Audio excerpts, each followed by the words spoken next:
what the Quran intends by this verse or by that verse.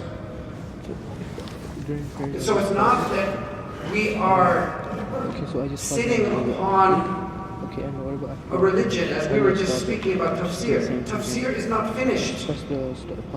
We have not finished excavating the meanings of the Quran. Our exploration of Islam is not finished. Islamic history is not in the past alone. Islamic history is being made now. And especially for our young brothers and our young sisters, I want you to know that Islamic history is in your hands. That you may be the great scholar, the great sheikh or the great sheikha of your age. That you may discover something in the Quran which no one has ever seen before.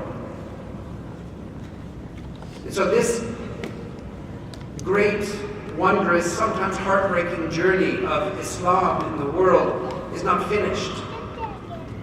Islamic history is being made now. It's being made here. And each of us has a part to play.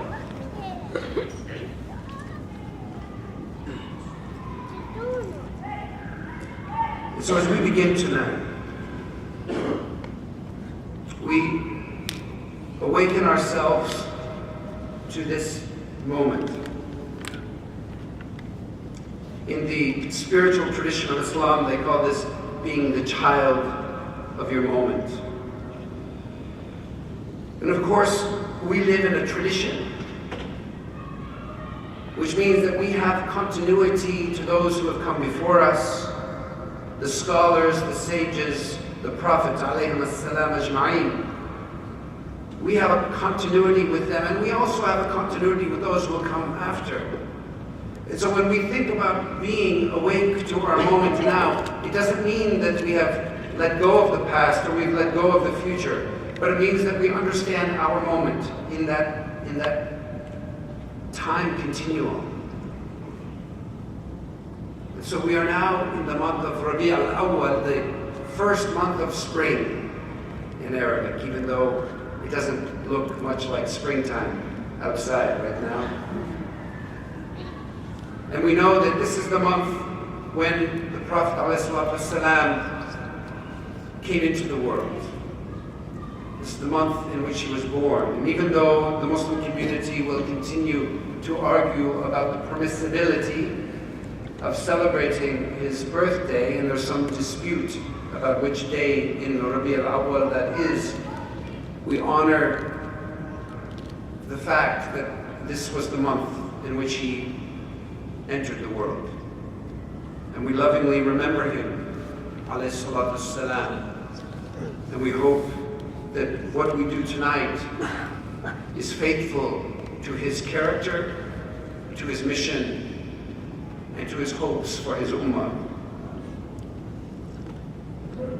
But as we awaken to our moment then, understanding that this is a very special month in the Islamic calendar, we also awaken to the fact that this is a very difficult moment for us and for all people. We know that ethno-nationalism is on the rise in the world. We've seen it in France, we see it in Germany, we see it in Japan, we see it in our neighbor to the south, in America, where certain ethnicities are reasserting their own superiority, their own right to claim this land, and we're even seeing it a little bit in Canada. This is the modern equivalent of what we call in Arabic al-asabiyya al-qabaliyya, the tribal state of animosity, where people thought that they were better than others because of their lineage.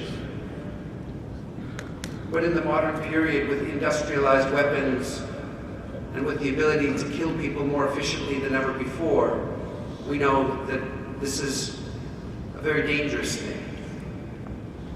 Something very antithetical to what Islam is about. and yet it is not something that Muslim communities, let alone others, it's not something that Muslim communities have been able to erase from their own societies. And we know that even here in Hamilton, with the shameless and criminal assault of our little brother Noor, that the violent point of this ethno-nationalism is being felt even right here. We know that this is a time of continuing and escalating war. We know that this is a moment of planetary devastation, which of course is going to worsen, certainly, with climate change deniers going into the White House. We know that this is a time when restrictions are taken away from capitalism and greed is allowed to live unhindered by any moral or legal restraint. The gap between the 1% and the rest of humanity is getting bigger. Political power is now being handed to a tiny group of tyrants and billionaires. There's much about our moment which is dark. There's much about our moment which is frightening. There's much about our moment which is menacing and fills us with foreboding about the future.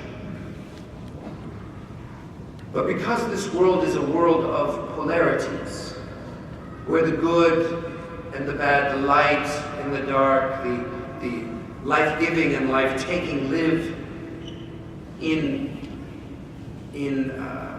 a kind of strange cohabitation, we also know that this is a time when we've seen great light.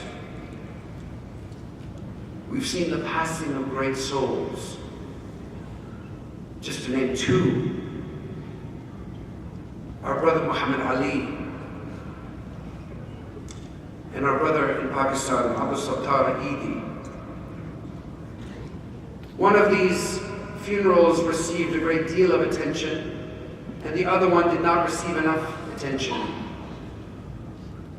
But one thing that is clear to us is that even in this time, the light of wilaya, the light of friendship with God, the light of sanctity, the light of sainthood is not extinguished. This is a time when heroic deeds are being done.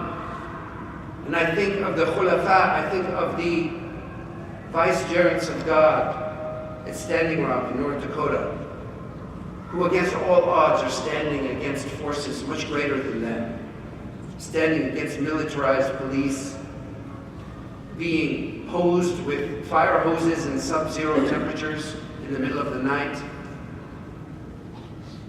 That these heroic people who are carrying the amana that Allah subhanahu wa ta'ala first entrusted to Adam alayhi salam,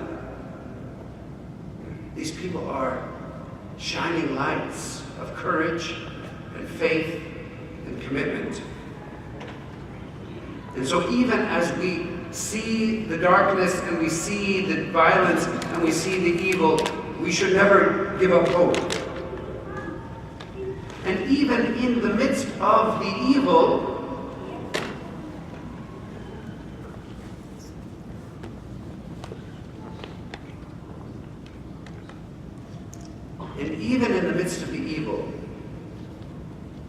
we see that beautiful things are happening.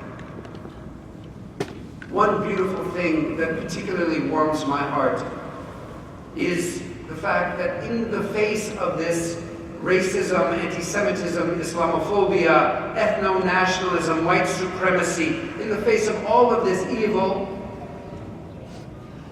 the Jewish community and the Muslim community are rediscovering their bond of kinship and are rediscovering one another as allies, as cousins, as brothers and sisters who believe in one God. And this is a very beautiful thing that reminds us of a verse when the Hebrew Bible tells the story of Yusuf alayhi salam. There's a very beautiful verse in the Hebrew Bible where it says that they intended something evil, but God intended something good. So even in the midst of the violence and the destruction and the evil and the fear that we feel, with Allah's power and with Allah's strategic orchestration of these events, because we believe that Allahu khairul makirin, God is the best of strategic planners, that somehow, some way, beautiful things can come of this situation. And so with that, we need to take a little break for Salat, inshallah. The time for Isha has come. And after we've said our prayers, then we'll come back and hopefully what is to come is better than what came before, and I'm sure many of you are hoping that what is to come is less time-consuming than what has come before, inshallah. So let's stop for prayer, inshallah.